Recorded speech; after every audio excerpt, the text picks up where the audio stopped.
শোনা গিয়েছে এই যে চিফ এসেছিল, তিনি নাকি সরকারের কাছে প্রপোজ করেছে যে ঢাকায় একটা এর অফিস খুলতে হবে। বাংলাদেশ সরকার নাকি প্রত্যাখ্যান করেছে। কিন্তু এ ধরনের আস্পর্ধা যে এখনো হয় যে এর অফিস খুলতে হবে, আমি অনেক আগে থেকেই বলে আসছি যে পাকিস্তানের আইএসআইকে বাংলাদেশে অত্যন্ত প্রয়োজনীয়ভাবে প্রতিষ্ঠিত করা দরকার।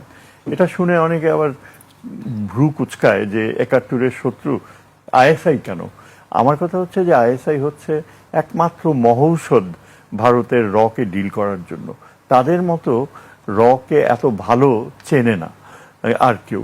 পাকিস্তানের সহযোগিতা আমাদের অত্যন্ত জরুরি, কেননা এখানে ভারতীয় এই যে গোয়েন্দা চক্র, এদেরকে সরানো আর প্লাস ভারতের দিল্লিতে একটা শক এফেক্ট আনা, যে তারা হতভম্ব হয়ে যায়। একবার আইএসআই প্রধান নাকি বাংলাদেশে এসেছিল, তখন কি বিরাট হইচই শুরু করছে ইন্ডিয়া যে কিভাবে ঢাকায় আসতে পারে, কেন আসতে পারে। এটা এই যে মানসিকতা, তারা যে বাংলাদেশকে একটা রাজ্যর মতো মনে করে, যে চিফ মিনিস্টার, এই বিশাল চিন্তাধারাটা হয়েছে হাসিনার সময়ের কারণে।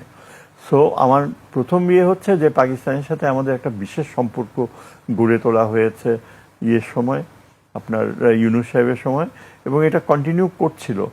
এবং এটার এই ধারাবাহিকতা যেন বন্ধ না হয়। আমাদের বিউরোক্রেটসরা পাকিস্তানে যায় ট্রেনিংয়ের জন্য, পাকিস্তান সরকার খরচ বহন করছে।